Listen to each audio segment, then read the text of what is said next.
warahmatullahi wabarakatuh. Waalaikumsalam. Kak, saya ingin bertanya. Kakak sekolah. Saya ini kan peluang bisnis pemula. Terus saya tuh sering kepikiran, saya sering ragu, bisnis ini yang saya lanjutkan atau tidak. Soalnya saya sering kepikiran gini Kak, ada nggak yang mau beli jualan saya? Ada nggak yang tertarik gitu Kak? Tolong memberikan tipsnya dari kakak-kakak semua. Terima kasih. Wassalamualaikum. Ya, mungkin pertanyaannya bisa diulangi untuk narasumber yang mana? Ditujukan kepada siapa? Halo, Kak Dwi?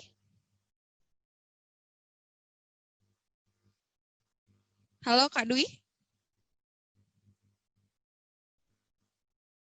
Pertanyaannya ditujukan kepada siapa?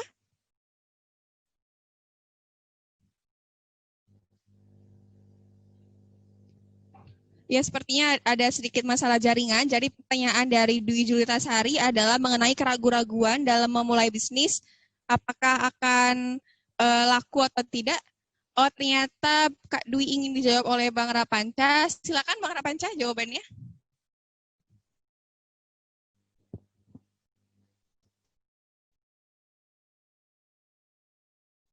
Halo Bang Panca.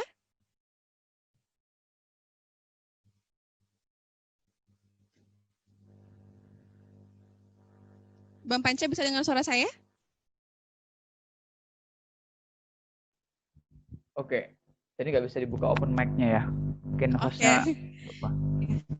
Silakan Bang. Oke, baik. Untuk Kak Dewi tadi. Kalau dari saya, pertama pastikan ketika kita melakukan marketing ya, terutama masalah produk, kita tuh harus rumusnya itu adalah jual apa yang orang butuhkan ya, bukan apa yang kita ingin jual, tapi cari apa yang orang butuhkan gitu. Nah, ketika kita udah tahu segmen pasar kita, ya kedua ya kita harus mencoba untuk menyediakan produk itu sesuai dengan kemampuan kita. Nah, saya juga belum tahu ya apa produk yang udah dijual sama Kak Dewi, intinya itu poinnya. Nah, terus kenapa kalau misalnya kita hari ini punya produk, tapi kok masih susah banget untuk laku di pasaran ya? Yang pertama, cek dulu produk teman-teman itu banyak nggak pesaingnya, kompetitornya banyak nggak gitu. Pertama dari harganya mungkin, kemudian dari kualitas produknya, dan dari mana segmen pasar yang teman-teman tujukan. Jangan sampai ketika kita bermarketing, ujung-ujungnya cuma marketing aja. Ya, kalau teman-teman pakai metode bisnis palu gada sih bebas ya. Palu gada itu apa lo minta gua ada. Kalau itu sih oke lah. Berarti semua segmen pasar teman-teman ada ya. Cuman kan nggak seperti itu berbisnis. Kalau palu gada itu berarti ya gimana mau fokus gitu ya. Apa lo minta gua ada gitu kan. Jadi kalau bisa tadi intinya coba untuk pahami bagaimana segmen pasar itu, kemudian cari produk yang dibutuhkan oleh orang, ya kemudian dengan beberapa produk yang dibutuhkan, ya kita siapkan produk itu. Nah kemudian lihat lagi kondisi place-nya, persaingan pasarnya seperti apa, gitu kan? Apakah produk kita ini punya value apa gitu? Apakah bisa bersaing dengan para kompetitor yang lainnya? Nah seperti itu. Makanya seorang pebisnis itu atau seorang pengusaha, seorang pedagang itu harus selalu berinovasi. Kalau enggak, dia bakal banyak ketinggalan dari para kompetitor yang lainnya. Itu seperti itu. Itu ya. Kemudian perbanyak ini sih, tambah ilmu marketingnya lagi gitu. Ilmu marketingnya seperti itu. Baik, itu cukup dari saya, Kak Jihan. Ya, terima kasih Bang Rapanca atas jawabannya. Nah, mungkin kita juga bisa dengar tips dan trik dari Bapak Insinyur Haryadi selaku Kepala Dinas UMKM. Bagaimana sih Pak karakteristik UMKM yang bisa berlangsung sampai dan tahan lama sehingga keberlanjutan bisnisnya ini bisa berjalan dengan baik? Ini apa ya Pak kira-kira karakteristiknya seperti apa? UMKM seperti apa begitu Pak yang bisa bertahan di masa pandemi ini? Silakan Pak.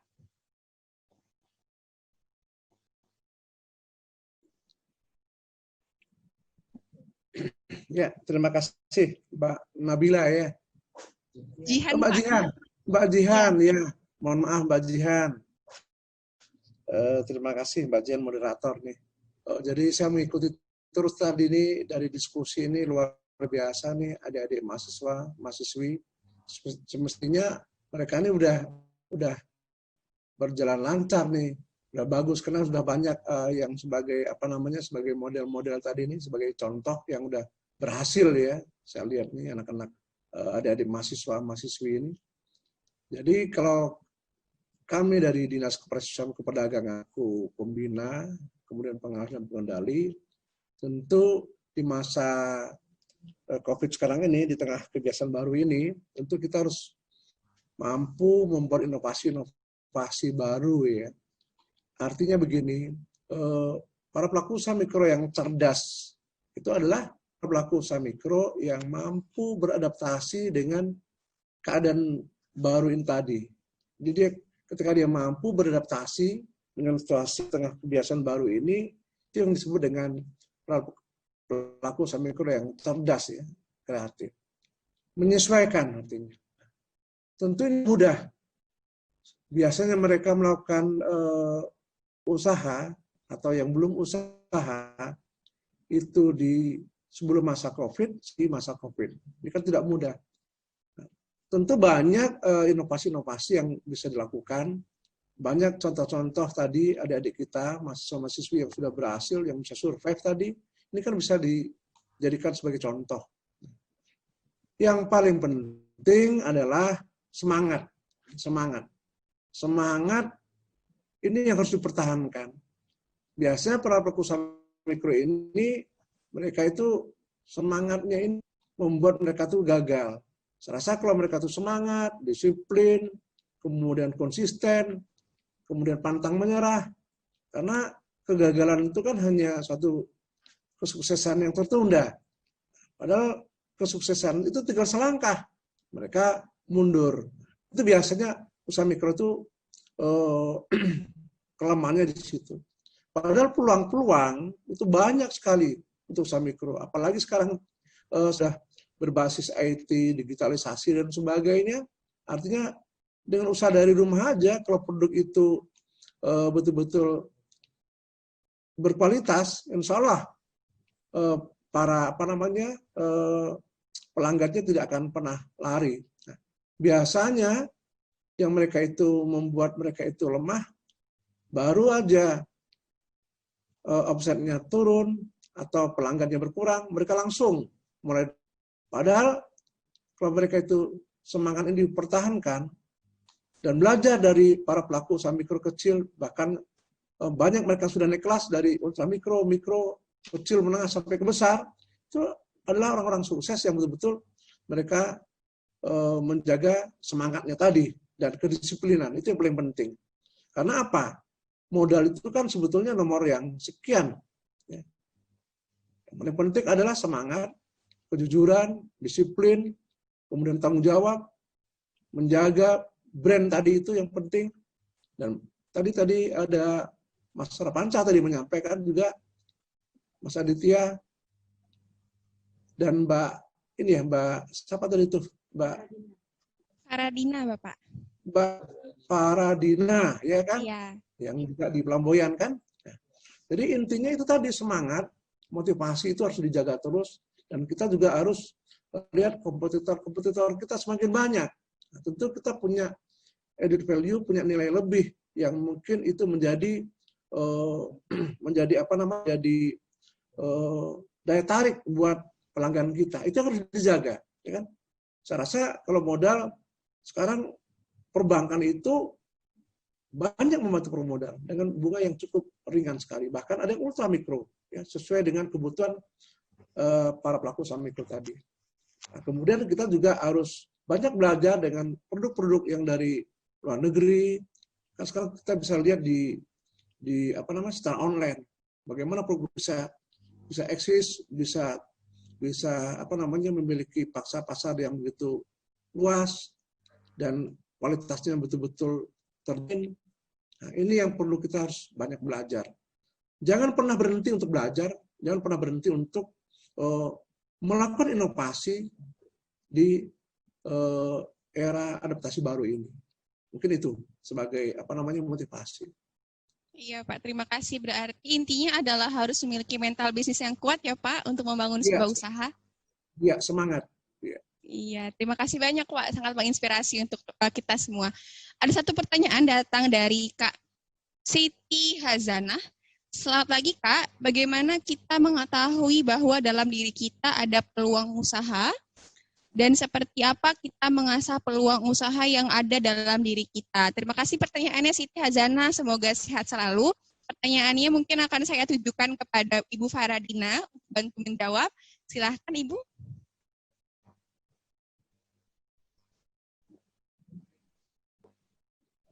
Halo Bu Faradina.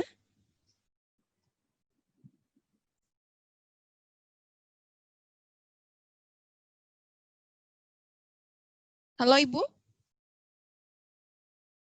Oh baiklah, saya coba undang dulu Kak Emilia. Sudah melakukan raise hand. Boleh pertanyaan Kakak? Silakan disampaikan dengan mengaktifkan kamera serta mikrofon Kak Emilia. Ya, Mbak, maaf. Tadi nggak bisa nih. Ini baru bisa di unmute ya. Oke, sekarang sudah bisa Kak? Iya, tahu bukan ini Farah. Bu Farah. Oh ya Bu Farah. Oke Bu Farah, silahkan dijawab dulu Bu pertanyaan Kak Siti Huzaimah. Mohon diulang, Mbak. Tadi ada kegagalan koneksi.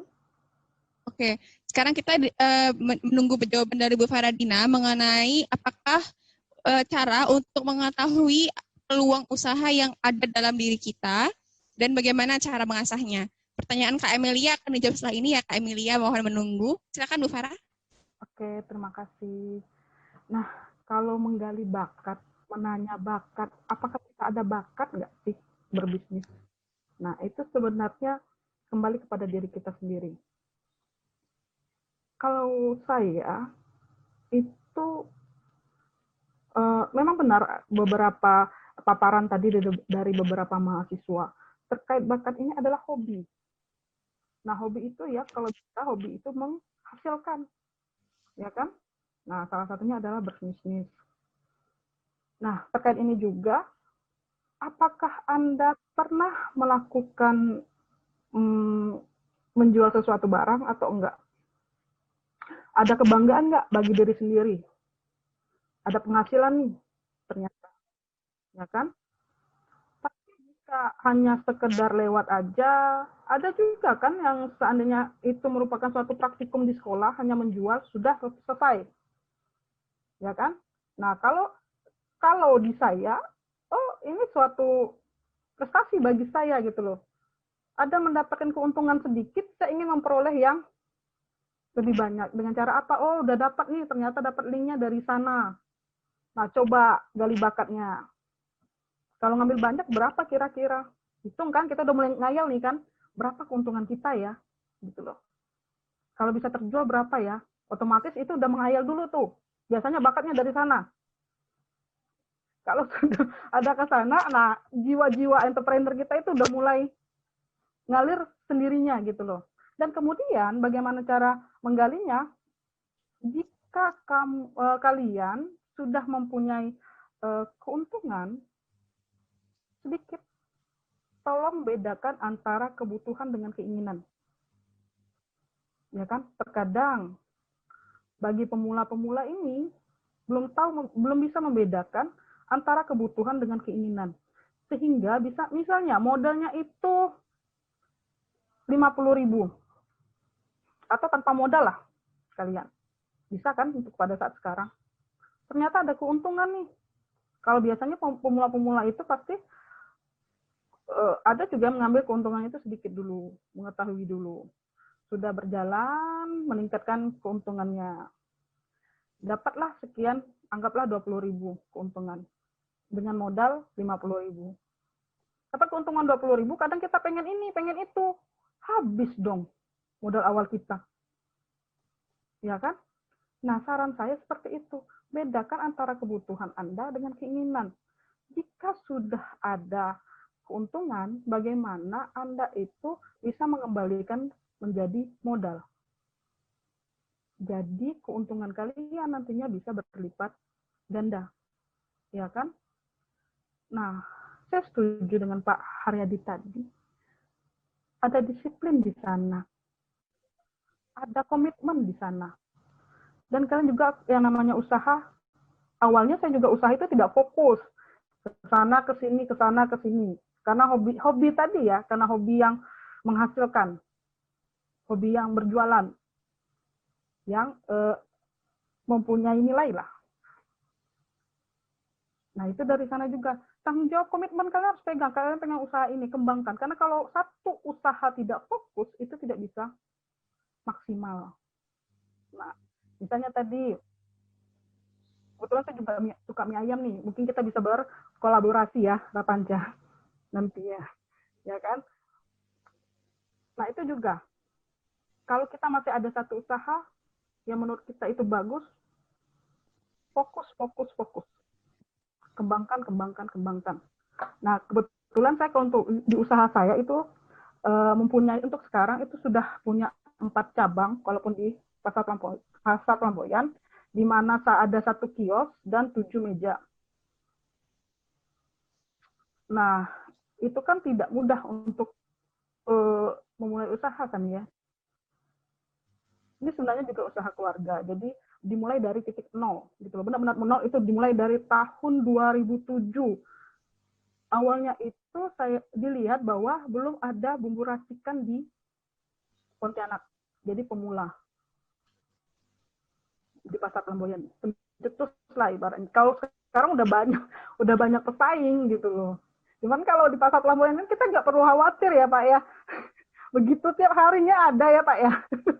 Nggak terlalu gimana. Tinggal kembalikan lagi kepada Allah untuk rezekinya.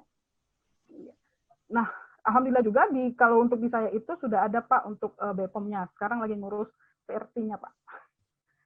Agar bisa go public mudah-mudahan ya Pak ya. Nah, itu juga untuk supaya kalian nanti bisa mengurus usahanya juga step by step lah. Ya kan? Jangan lupa selalu mengikuti komunitas-komunitas tentang entrepreneur, tentang bisnis. Baik itu ada yang melalui offline, pertemuan, maupun secara online. Mungkin itu bisa menggali bakat kita. Ada nggak sih bakat kita gitu loh di bidang bisnis? Nah, saya rasa pun semua ada. Hanya saja berjalan atau nggak menjalankannya. Kembali ke bakat lagi. Ya kan? Modal itu tidak hanya materi. Kesehatan juga modal. Kemampuan juga. Waktu. Nah, bisa menyelaraskan antara termasuk saya ya. Background saya memang sebagai tenaga pendidik sekaligus pembisnis. Nah, tapi mungkin bisa dikolaborasi. Ini waktu yang harus kita tentukan. Kadang masalah waktu yang kita bisa membuat usaha itu tidak bisa komitmen gitu loh. Manfaatkan waktu yang sebenar-benarnya. Oke, berarti merefleksikan diri cukup penting ya Bu untuk membangun growth mindset, komitmen, dan disiplin dalam berbisnis. Terima kasih Bu Faradina atas jawabannya. Semoga bermanfaat ya jawabannya bagi Siti dan bagi peserta-peserta yang lain. Saya lanjutkan kepada Kak Emilia. Silahkan mengaktifkan kamera dan mengaktifkan mikrofon dan sampaikan pertanyaannya. Silakan Kak.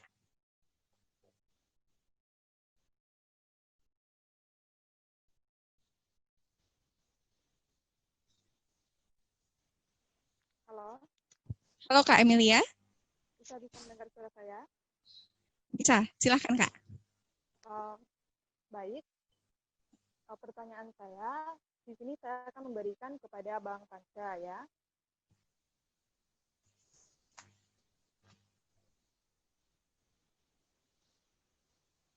Pertanyaan saya adalah, dalam memulai sebuah usaha kecil, nah kita itu kan dalam memulai sebuah usaha kecil, kita itu masih sangat minim modal misalnya ya, sehingga tuh untuk menerapkan suatu UKM bisnisnya itu masih sangat belum maksimal, karena alasannya itu karena modal yang minim tadi. Nah, kemudian pertanyaan saya di sini adalah berdasarkan Undang-Undang Pangan, nah itu apakah pelaku usaha tersebut itu sudah bisa dikatakan layak untuk berproduksi atau tidak? Nah, kemudian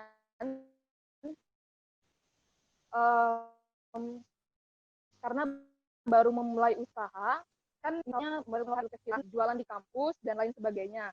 Nah, jika terjadi adanya terjadi penyimpangan, contohnya mengeluh karena oh kenapa rasanya ini tidak enak, misalnya saja berjualan kue, puding dan lain-lainnya, konsumennya perut, ada lainnya lah yang dikeluhkan oleh konsumen. Nah, apakah pelaku, terima kasih.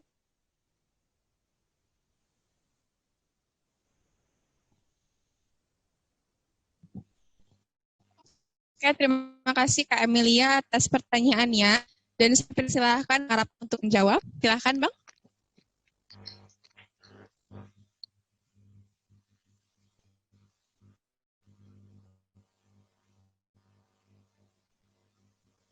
Oke, baik. Biar saya ke Pak Haryadi ya pertanyaannya. Karena lebih paham sebenarnya. Mudah-mudahan pangan dan segala macam. Kan intinya terkait dasar kuliner itu ketika teman-teman berproduksi ya terkait masalah bahan produksi yang kira-kira itu adalah awam digunakan, itu adalah masuk kategori aman. Kecuali teman-teman bereksperimen yang produknya tadi belum ada, tiba-tiba buat sendiri, ya kan? Kemudian dengan bahan-bahan yang luar biasa tanpa diuji dahulu. Nah itu perlu saran saya tidak usah seperti itu di awal, karena itu bukan keahlian kita. Nah jadi ketika ingin masuk ke dunia kuliner, itu masuklah dunia yang dimana produk-produk itu awam dijual.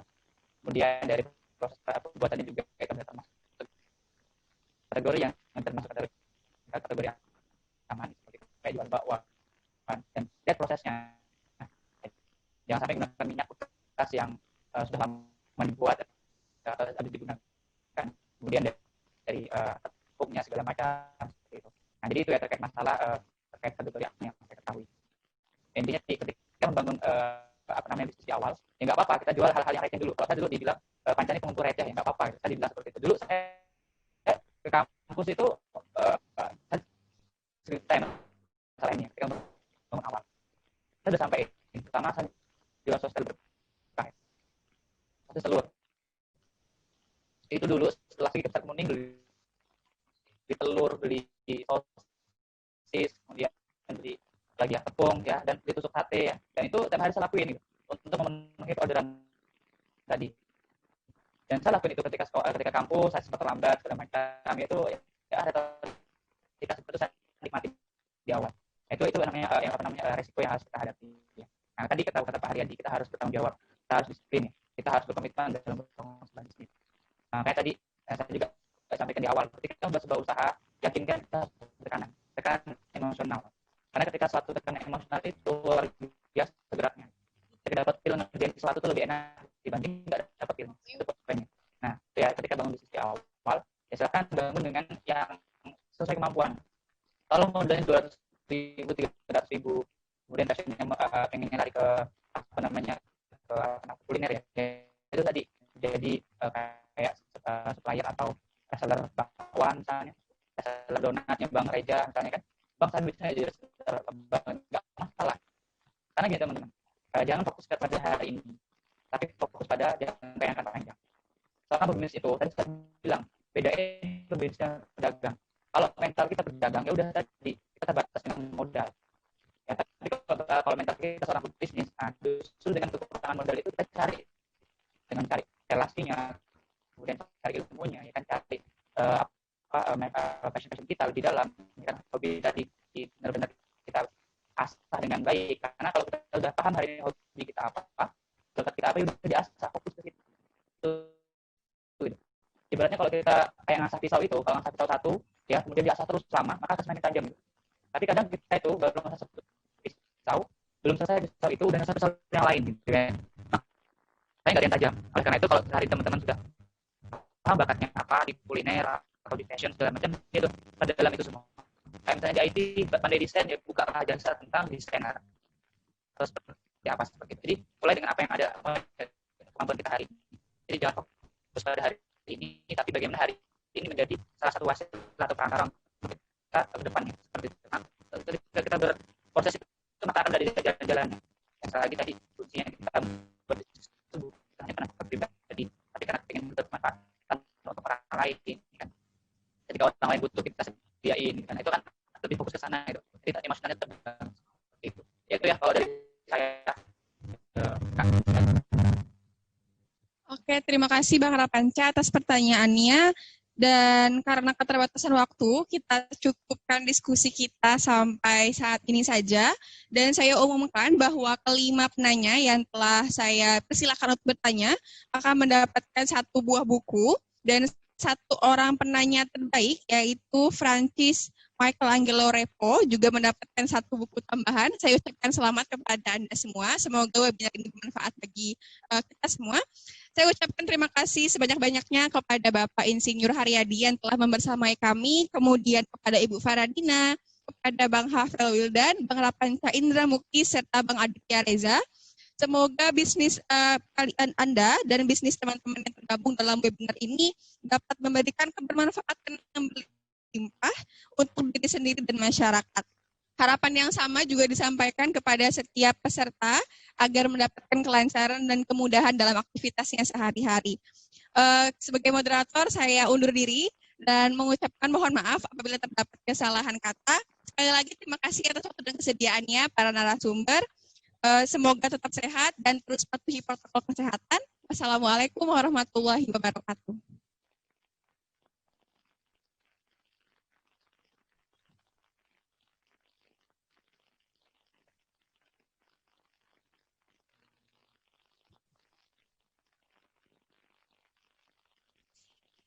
Baik, terima kasih kepada Saudari Jihan Islahiyah selaku moderator dan terima kasih juga kepada para narasumber yang telah mengisi sesi diskusi kita pada pagi hari ini.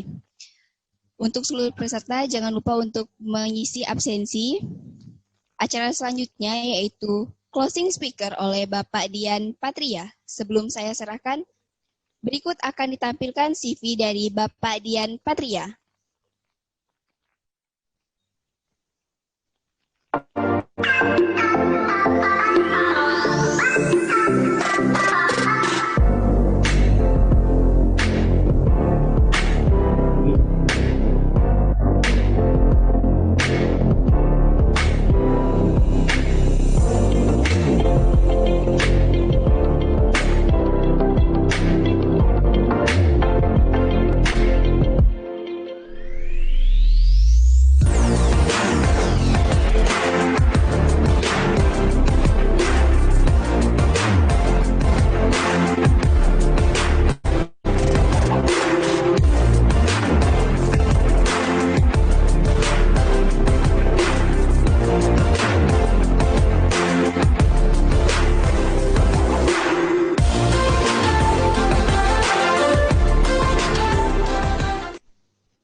Kepada Bapak Dian Patria, disilahkan.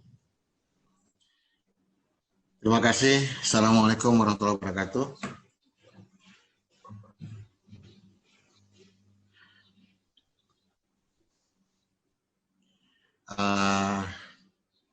Menarik sekali ya yang sudah dipaparkan tadi, dan sebelumnya saya sampaikan salam hormat kepada Pak Haryadi, Ibu Barkah, Ibu Nurul, Ibu Meta, khususnya jurusan yang telah memberi saya kehormatan untuk berbicara di forum yang seperti ini. Dari pemaparan dan beberapa pertanyaan tadi, sebenarnya sebelum saya masuk kepada bagaimana kiat untuk menyiasati pandemi yang seperti ini, mungkin saya hanya menggambarkan suatu hal untuk adik-adik mahasiswa. Tadi ada pertanyaan dari Syah Vincent, kalau tidak salah saya, bagaimana supaya menjadi seorang pengusaha. Supaya punya niat seperti itu, sebenarnya niat itu kan bisa datang dari diri sendiri atau bisa dengan terpaksa. Nah sekarang terpaksa, sekarang orang yang sudah kerja saja kena PHK, apalagi yang belum kerja.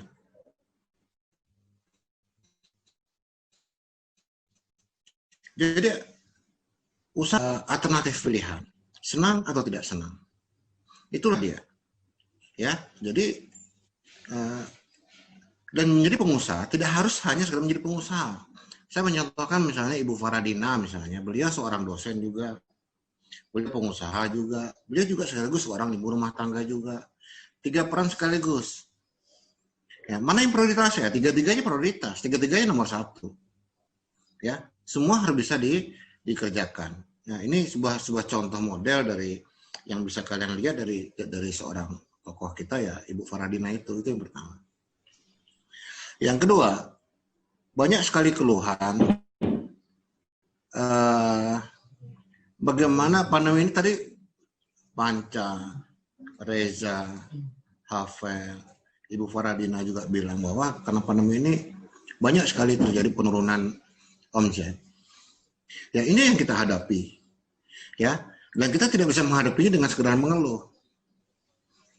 Karena mengeluh itu tidak akan banyak gunanya, tidak merupakan solusi. Harus ada cara bagaimana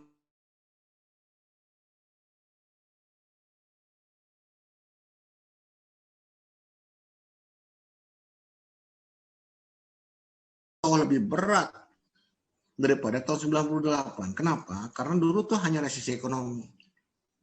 UKM itu masih hidup, masih bertahan. Sekarang gara-gara pandemi yang menjadi sebab resesi ekonomi, seluruhnya habis.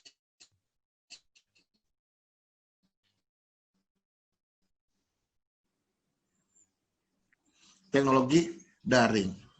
Nah, di balik sebuah masalah, tentu ada peluang. Ada sebuah buku dari Paul G. Stutz, namanya Adversity Quotient, kecerdasan adversitas.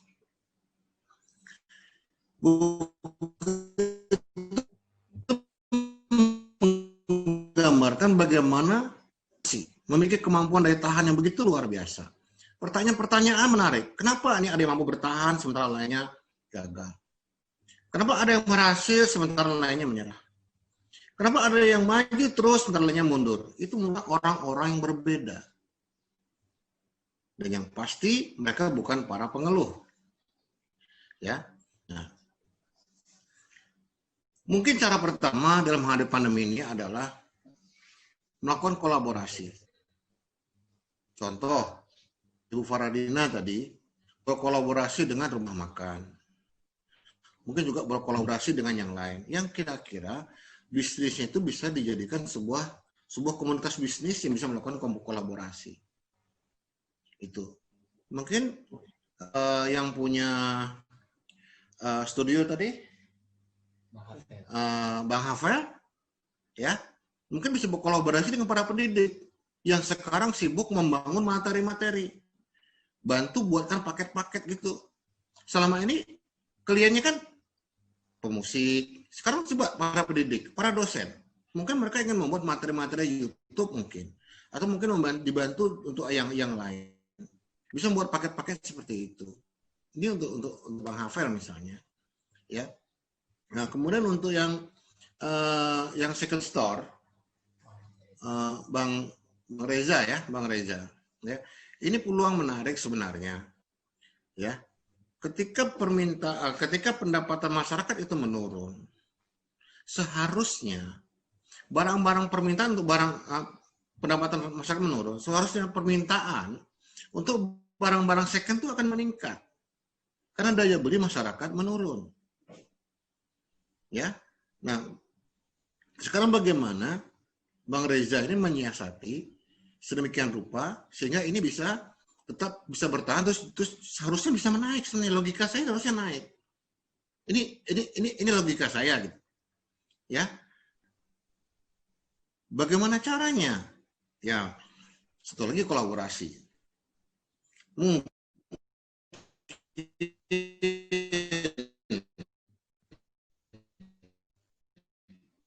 Pak Haryadi selaku ketua dengan membuat semacam bursa barang second, ya, atau gimana begitu ya, setiap hari Minggu misalnya, entah di mana, atau mungkin Fakultas Ekonomi bisa membuat sebuah Facebook usaha, ya, yang seluruh mahasiswa kita wajib untuk seperti itu, jadi membantu memarketingnya, ya, atau mungkin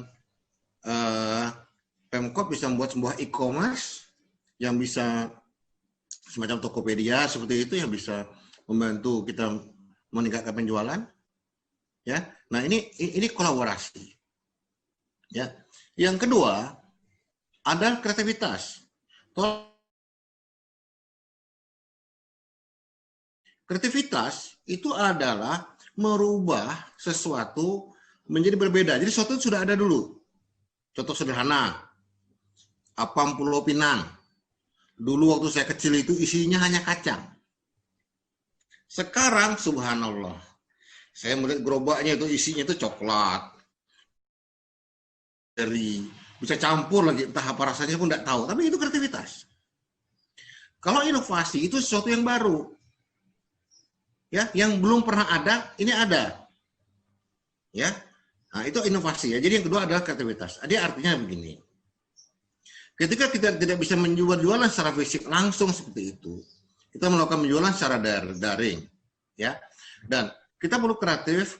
Sekarang orang kan dulu menggunakan lidah, merasa atau mendengar. Sekarang orang melihat pakai mata, melihat gambar-gambar yang ada di marketplace atau di e-commerce seperti itu, ya. Nah, buatlah sesuatu itu semenarik mungkin. Yang tadinya nggak pengen beli, misalnya Bang yang Berkah Grup, yang Berkah itu, Bang Panca tadi itu, ya, bagaimana bisa membuat di foto sedemikian rupa sehingga sedemikian menarik, sehingga orang tuh tadinya tuh nggak kepengen, jadi kepengen beli. Ih, enak sekali ini, gitu. Nah, mungkin ini bisa dipelajari untuk kuliner, yang bisa dipelajari namanya food photography. Ya, fotografi makanan atau minuman, bagaimana menyegarkan, bagaimana supaya sedemikian orang tuh sekali lagi nggak pengen pesan, bisa pesan. Ya, bisa juga kreativitas merubah bentuknya, merubah rasanya, merubah penyajiannya, merubah warnanya, ya. Karena itu adalah bentuk-bentuk kreativitas. Logika sederhana dulu pernah sangat terkenal namanya cappuccino cincau. Awalnya itu tidak masuk akal saya, cappuccino dengan cincau itu kan jauh benar. Tapi bisa jadi enak gitu loh. Siapa tahu nggak ada cappuccino tempoyak gitu ya, atau apa gitu kan? Ya, who knows gitu kan? Jadi saya ingat CEO ketiga dari Microsoft, yang pertama itu kan namanya Bill Gates, yang kedua Steve Ballmer, yang ketiga ini saya lupa namanya, tapi warga Amerika keturunan India. Pesan penting dia apalah? Jangan percaya dengan sesuatu yang mustahil. Karena semua itu mungkin. Yang dulu mustahil, sekarang sudah kejadian, bisa terjadi. Jadi, sudahlah, kita kerjakan saja. Ya, kita mesti bertahan dengan ini. Kalau bisa dengan justru ada pandemi ini, kita lebih maju lagi. Gimana caranya? Ya, harus ada cara, harus ketemu cara. Hanya ngomel, hanya mengeluh, tutup sajalah. Karena itu tidak menyelesaikan apa-apa. Hanya menaikkan energi negatif saja. Nah, itu dia. Jadi pertama tadi kolaborasi, yang kedua kreativitas, ya. Yang ketiga inovasi. Mungkin ada hal-hal yang baru, ya. Mungkin seperti misalnya mie ayam Berkah dari Bang Panca. Orang tentu akan bertanya, apa sih hebatnya mie ayam Berkah dibanding mie ayam yang lain? Apakah lebih enak? Apakah lebih mantap penyajian atau lebih apa? Tentu ketika saya bertanya dengan Bang Panca saya pengen ngerasa mie ayam Berkah. Apa sih kelebihan mie ayam lain? Tentu Bang Panca harus bisa jawab. Kok dibilang sama saja, ya ngapain saya ke Bang Panca? Sama dengan second store. Kalau hanya jual second saja mungkin banyak, tapi bagaimana mengolah barang second ini sehingga nampak lebih mantap lagi gitu. Lebih baik lagi, lebih mencorong, berkilau lagi gitu. Sehingga orang tuh seolah-olah baru, orang lain tidak tahu ini baru, bahwa ini bukan yang baru, tapi seolah-olah yang bisa menjadi baru. Bukan keinginan kita. Keinginan kita itu tidak penting. Yang penting adalah keinginan pelanggan. Tentu nanti akan ada yang niru, tidak apa-apa. Ya kita kreatif lagi terus. Berinovasi lagi. Nah, misalnya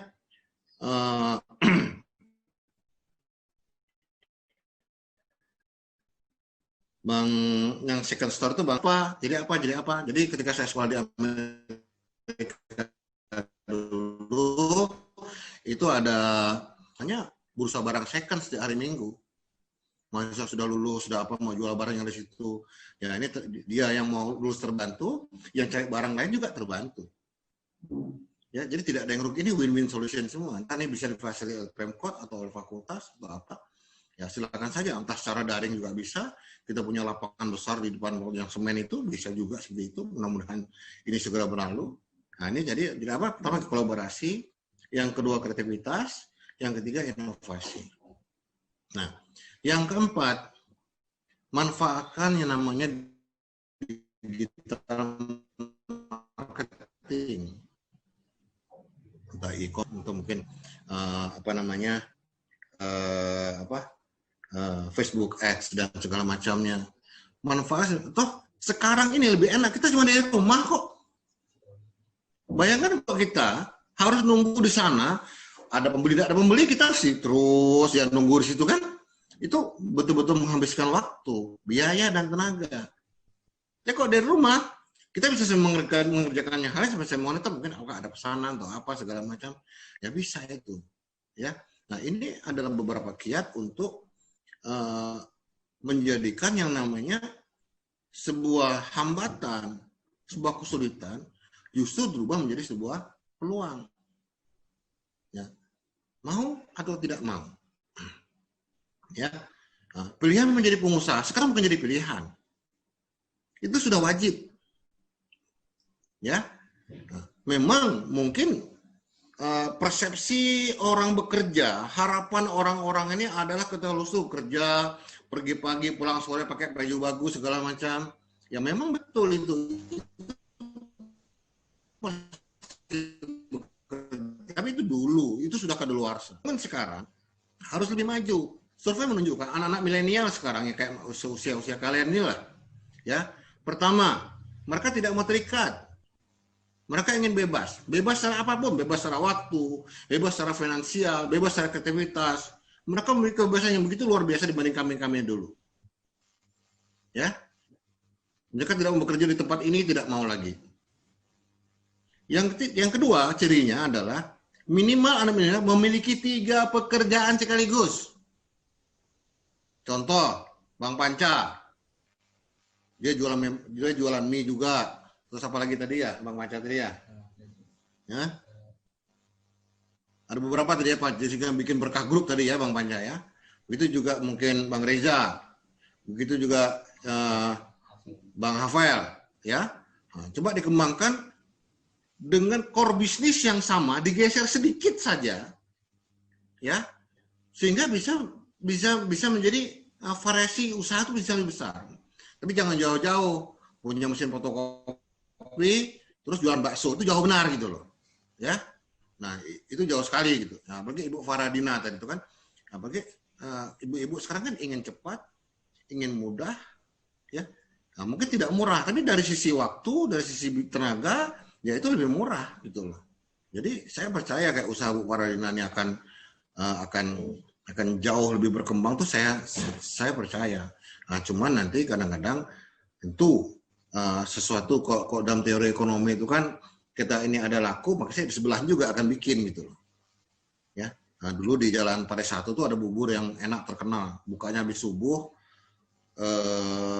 sampai jam 10 kalau nggak salah saya, laku keras. Akhirnya sebelah-sebelahnya bikin bubur juga gitu. Ya itu kita tidak bisa melarang ya, tinggal kita berinovasi saja, menjaga kualitas kita. Nah ini seharusnya yang bisa kita lakukan. Ya, saudara pikirkan sama-sama. Seandainya kita melihat sebuah mobil mewah, ya, berhenti di sebuah restoran mewah, keluarlah sebuah keluarga, ya, dengan pakaian yang bagus, masuk restoran mewah gini. Coba kita pikirkan, seorang punya rumah bagus, mobil bagus, segala macam. Mereka ini pengusaha atau pegawai? Pasti orang berpikir bahwa sebagian besar bahwa orang memiliki hal yang seperti itu adalah seorang pengusaha. Kok pegawai? Orang akan bertanya, ini apa duit dari mana ini? Bisa turun KPK kan? Ya, walaupun terus terang kita boleh jadi pegawai juga. bisa jadi ya saya juga begitu, banyak pegawai juga, usaha juga, kita buka konsultan juga, kita jadi trainer juga. Palu gada, apa lu mau, gua ada. Ya, itu palu gada. Ya kalau kita nggak bisa, kita iakan dulu, kita cari yang bisa. Kolaborasi. Itu loh. Mau tidak mau. Ya, nah sekarang menjadi peluang. Jadi kita nggak usah takut lah. Contoh Bang siapa tadi yang menjual donat tadi tuh? Bang Reza. Bang Reza. Kurang banyak apa orang jual donat sekarang? Toh begitu beliau bikin donat, laku juga kan? Jadi bagaimana diversifikasi itu bukan hanya produknya, tapi persepsi ini harus juga didiversifikasi. Pembeda, oh donat. Ketika orang berpikir donat, terpikir Bang Reza. Itu yang terpenting sekarang. Orang berpikir mie ayam, Bang Panca. Orang berpikir untuk rekaman, ada Bang Hafel. Soal bumbu, soal kerumah tanggaan itu ada Ibu Farah. Bagaimana melekarkan itu di benak orang, dan itu perlu waktu. Dan mungkin juga perlu biaya. Nah, setelah itu jadi, sudah tenang, sudah. Ya, pesan akan datang. Mungkin tantangan Bang Panca membuat kemasan pengiriman yang menarik, yang bagus. Ya, nah, untuk Bang Hafel bagaimana meluaskan, menciptakan kebutuhan untuk studio rekamannya. Sehingga bisa kemana-mana gitu. Oh, semuanya perlu. Banyak orang bikin YouTube, banyak orang bikin materi untuk pendidikan, banyak orang mau ini. Jangan hanya sekedar untuk musik. Ya, nah, begitu juga untuk Bang Reza. Ya, nah ini sekedar contoh-contoh saja. Ya, memang kadang-kadang kita harus bergerak. Ya, saya sendiri buka usaha ya karena jatuh bangun juga. Dulu saya buka usaha fotokopi, tapi bukan fotokopi yang kayak gini. Fotokopi saya nyewakan di kantor-kantor, di bank-bank segala macam itu. Karena mereka semua itu tidak mau repot. Intinya mereka tidak mau repot. Bagus mereka bayar lebih mahal sedikit, tapi mereka tenang. Semua terlayani. Itu yang penting. Itu yang penting. Nah, ternyata banyak kendala juga. Akhirnya saya stop. Nah, kita coba usaha yang lain, usahanya terus. Sampai hari ini pun saya tetap memikirkan apa yang bisa saya kerjakan. Ya, sampai hari ini pun. Nah, pikir bukan untuk menjadi pengusaha. Justru pikir jangan jadi pengusaha. Kenapa? Pengusaha, mikirannya negatif. Tadi, ya gimana mau jadi pengusaha? Nah, itu dia. Jadi mau tidak mau ya seharusnya kita melakukan berbagai penyusunan. Terus kita bergerak, terus kita tidak bisa stuck. Kita tidak, ketika barang ini sudah laku misalnya, Bu Farah, Bang Panca, Bang Riza dengan Bang Hafel, ya kita jangan terjebak di zona nyaman. Ya, Bang Panca mungkin nanti jangan bilang mie ayam, bikin mie kambing, mie sapi, mie apa lagi gitu kan, mie kuda, mie apa gitu yang percaya, ya kreativitas gitu loh. Atau mungkin mie-nya jangan kuning, hijau gitu, merah gitu kan, atau apa gitu, who knows gitu kan, ya. Jadi kita harus memang sekarang ini pentingnya melihat mata. Jadi kita harus merancang sebuah produk sedemikian rupa sehingga menarik mata. Ya, karena semuanya serba daring.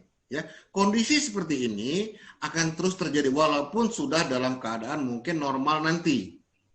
Ya, ini sudah jadi settle nanti. Sudah jadi kayak beginilah adanya. Mungkin masih ada yang jualan kayak gitu.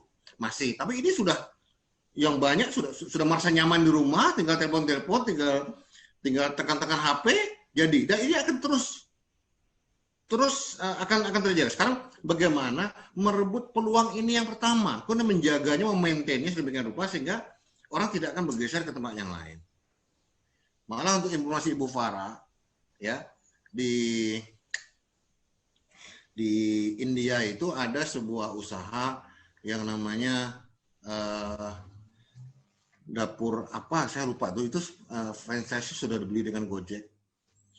Itu dapur umum. Ya dapur umum itu ya masak apa saja, masak rumahan itu orang tinggal pesan gitu. Ya. Nah, tapi walaupun Bu Farah ini ada keunikan sebenarnya. Kenapa? Mungkin ada keluarga yang tidak mau pakai sodium glutamat (MSG) atau bahasa Perancisnya micin.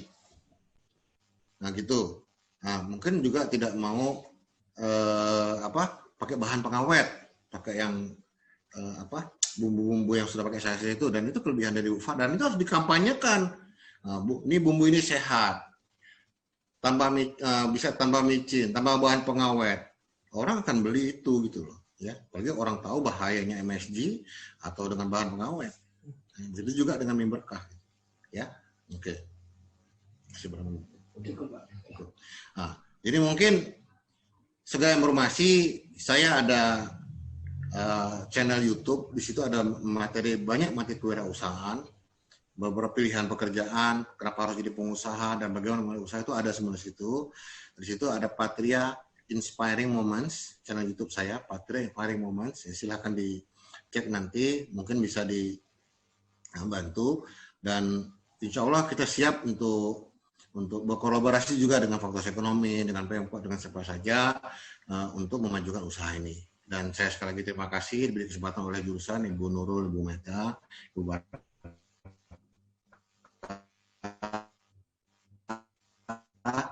dan kepada Pak teknisi saya, tim teknis saya, Saudara Arya dengan hak kami, terima kasih juga ya. Semoga apa yang sampai bermanfaat. Terima kasih, saya kembalikan kepada moderator Mbak Jihan. Assalamualaikum warahmatullahi wabarakatuh.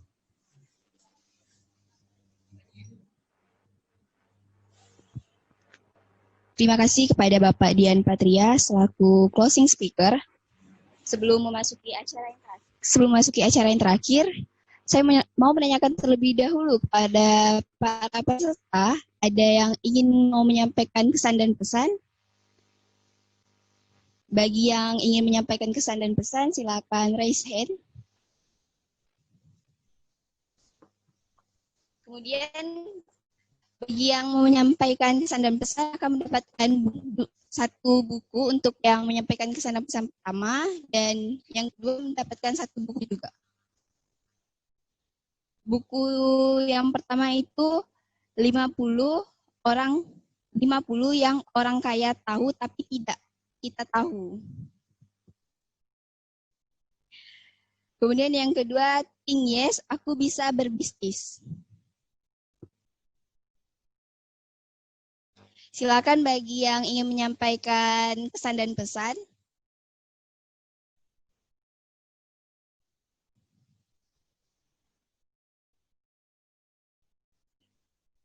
Yang ingin menyampaikan kesan dan pesan, silakan raise hand.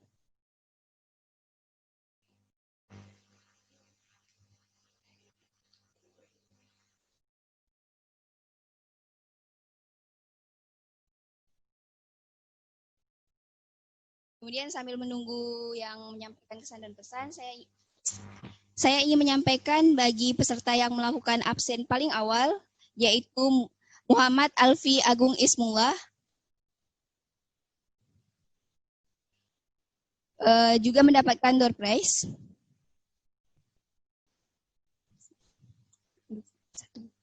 Kemudian yang ingin menyampaikan kesan dan pesan dari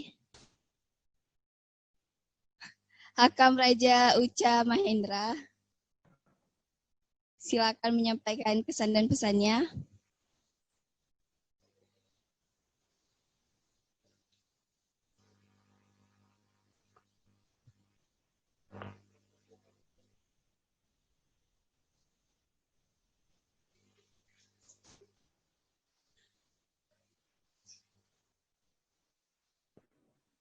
Halo, Assalamualaikum. Waalaikumsalam warahmatullahi wabarakatuh. Matiin kamera nggak apa-apa mungkin ya? Udah lanjut ya. Jadi kesan dan pesan saya pada acara webinar ini ialah kita dapat mengetahui bahwa gimana kita berproses dalam melalui awal berkarir berusaha, mempertahankan dan mengembangkannya, strategi-strategi yang akan kita lakukan selama pandemi ini itu sangat bermanfaat yang telah disampaikan para materi-materi kita, yaitu Bang Reja, Bang Panca, Bang Hafel, dan juga Bu Fah, yang usaha-usahanya masih terus berjalan selama pandemi ini, bahkan mereka melakukan inovasi untuk melakukan usaha yang lebih baik untuk menguatkan usaha tersebut di masa pandemi ini. Dan juga kepada Pak Dian juga tadi telah memberikan kata-kata penutup, saran yang sangat baik sehingga dapat memotivasi kita semua bahwa pekerja juga harus berusaha. Itu menjadi tuntutan sekarang bagi kita semua. Dan kita para milenial yang dikatakan Pak Dian tersebut bahwa kita ini orang milenial suka yang bebas, berkreasi, berpendapat, berkolaborasi, dan lain-lainnya. Maka dari itu, saya sendiri mendapatkan kesan dan kesan bahwa kita sebagai milenial, anak muda zaman sekarang nih, kita harus terus berusaha membangkitkan jiwa kewirausahaan kita untuk menjadi anak bangsa yang lebih baik dan bisa membantu perekonomian masyarakat setempat. Mungkin itu saja yang dapat saya sampaikan kesan-kesannya. Terima kasih. Assalamualaikum warahmatullahi wabarakatuh.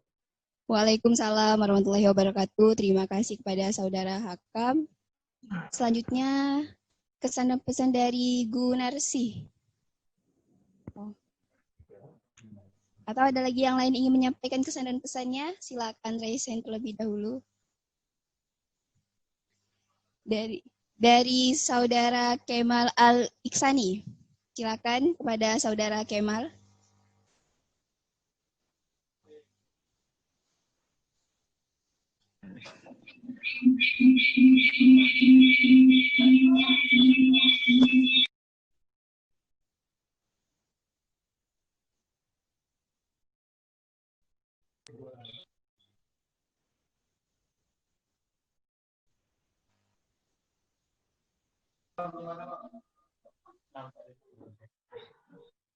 Halo.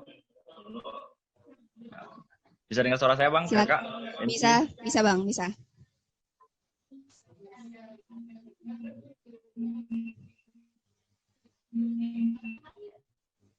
Halo, Bang, Kakak. Halo. Ya, silakan Bang Kemal. Baik. Perkenalkan, nama saya Kemal Abdurrahman Al-Iksani. Saya mahasiswa Ilmu Ekonomi Pembangunan semester 5. Saya ingin menyampaikan saran kesan terkait webinar kita pada pagi sampai siang hari ini.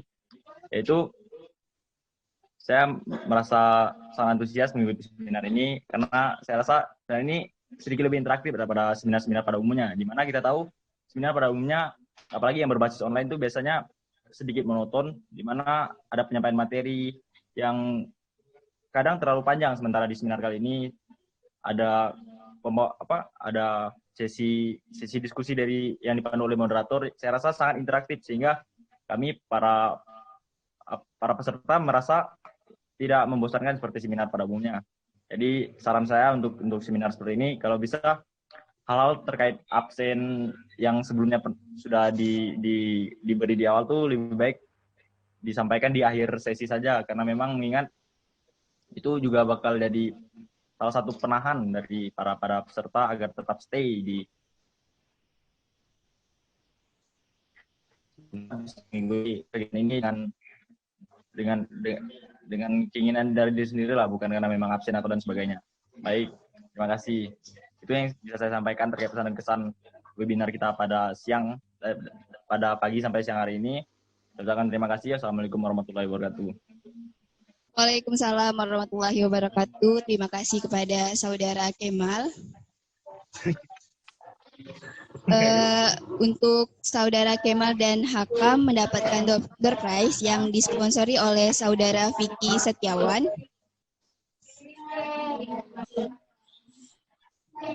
Alhamdulillah kita telah masuki ke penghujung acara, yaitu penutup. Demikian webinar pada hari ini. Semoga webinar ini dapat bermanfaat bagi kita semua. Terima kasih kepada seluruh hadirin yang telah hadir. Mohon maaf jika ada kesalahan kata dalam berlangsungnya acara, baik disengaja maupun tidak sengaja. Sampai jumpa kembali di acara seminar selanjutnya. Terima kasih. Wassalamualaikum warahmatullahi wabarakatuh. Selamat siang dan salam sejahtera untuk kita semua.